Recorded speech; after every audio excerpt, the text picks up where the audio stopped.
నవంబర్లో IVF ప్రొసీజర్లో 50% of అన్ని 49 బ్రాంచ్లో త్వరపడండి.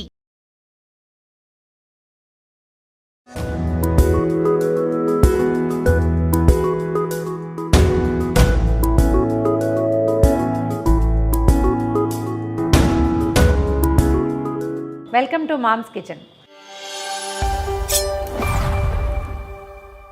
వర్షాకాలం రెసిపీస్ చాలా చేసుకున్నామండి. ఇవాళ ఒక సరికొత్త రెసిపీ చేసుకుందాం. ఇది రోజువారీ ప్రతిరోజు ఉపయోగపడుతుంది మనకి. చాయ్ మసాలా. మామూలుగా టీలో అల్లం కొట్టి వేసుకుంటాము.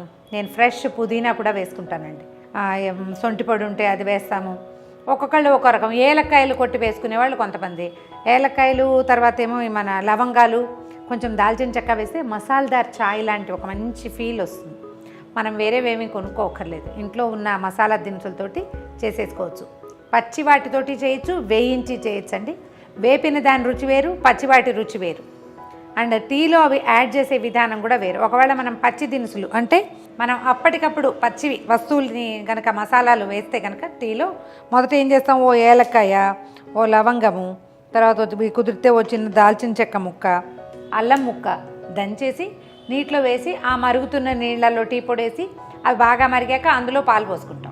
అయితే మనం కనుక వేయించిన మసాలా పొడి కనుక చేసుకుంటే చివరికి వేసుకోవచ్చు అనమాట. అంటే టీ మరిగాక పాలు పోసే ముందు వేస్తే అసలు ఎంత అరోమాటిక్గా ఉంటుందంటే మహా బాగుంటుంది. ట్రై చేసి చూద్దాం. పచ్చివి కావాలన్నా కూడా ఇవే కొలతల్లో గ్రైండ్ చేసి పెట్టేసుకోవచ్చండి. ఆ మసాలా పొడి వేయటం, కొంచెం మరగనివ్వటం. నేను చెప్పే మసాలా పొడి మాత్రం టీ మరిగిన తర్వాత వేసుకునేదన్నమాట. చేసి చూద్దాం. ఒక మూకుడు పెట్టండి స్టవ్ మీద. చాలామంది మా మూకుళ్ళు ఎక్కడ కొన్నారు అని అడుగుతున్నారండి. దీని బ్రాండ్ అయితే నాకు తెలీదు. హైదరాబాదు సనత్ నగర్లో ఉన్న స్టీల్ ఫ్యాక్టరీలో పట్టుకొచ్చాం.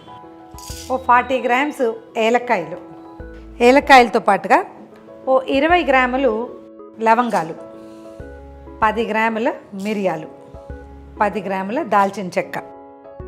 మిరియాలు అవి ఇంకా ఘాటుగా కావాలంటే వేసుకోవచ్చండి. ఇది కరెక్ట్గా సరిపోతుంది. మిరియాలు కొంచెం ఉబ్బి టపటపలాడుతూ ఉంటాయండి. మంచి అరోమాటిక్గా తయారవుతుంది. ఇది వాసన చాలా బాగుంటుంది.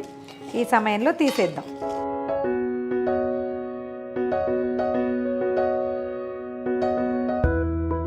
సొంఠి ఒక 30 గ్రాములు వేసుకోవచ్చండి. అంటే ఏలకులు 40 వేసాం కదా, ఇది 30 వేయచ్చు. దీన్ని ఏం చేయాలంటే చిన్న ముక్కలు చేయాలి, చేత్తో విరగదు. దీన్ని చక్కగా ఒక అమాందస్తాలో వేసి 2 దెబ్బలు కొట్టడమే. ఇట్లా పగిలిన సొంటి తొందరగా మంచిగా వేగుతుంది లోపల దాకా. సొంటిని నిదానంగా వేగనివ్వండి. కొంచెం పొడైనది చకచక వేగిపోతుంది, ముదురు రంగు వస్తుంది, బాగుంటుంది టీకి. చాలా మంచి వాసన వస్తుంది. వేడి తగిలేసరికి సొంటిలోంచి ఒక చిత్రమైన అరోమా వస్తుందండి. ఈ వాసన పిలిస్తే జలుబు తగ్గిపోతుంది. సైనస్లో ఒక రకమైన తడి ఉండిపోతుంది కదా, ఇవి నొప్పెడుతుంటాయి చాలామందికి. ఇక్కడ ఐబ్రోస్లో, తర్వాత ఈ పార్ట్, అవి ఆ నొప్పులు ఈ వాసనతో తగ్గుతాయి.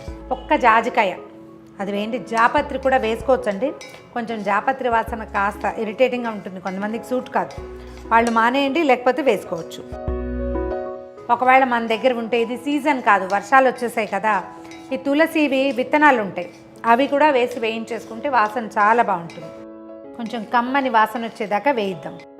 మంచిగా వేగిందండి, చాలా చక్కటి వాసన వస్తుంది. ఇంకా తీసేద్దాం.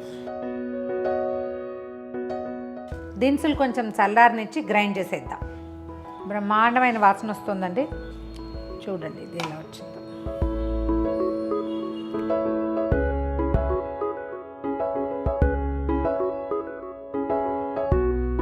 ఇట్లా రెడీ చేసుకున్న చాయ్ మసాలాని మనం రెగ్యులర్ టీలో వాడుకోవచ్చు, లేదా బ్లాక్ టీకి కూడా చాలా బాగుంటుందండి.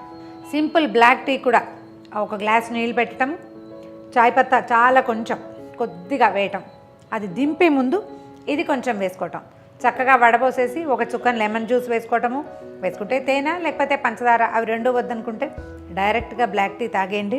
ఈ ఘాటుతోటి బ్లాక్ టీలో ఉన్నటువంటి అన్ని రకాల ఔషధ గుణాలతో ఈ ఔషధ గుణాలు కూడా ప్లస్ అవుతాయి.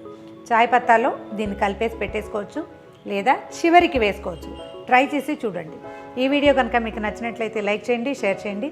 మరిన్ని ఇంట్రెస్టింగ్ వీడియోల కోసం సుమన్ టీవీ మామ్స్ కిచెన్ని సబ్స్క్రైబ్ చేసుకోండి.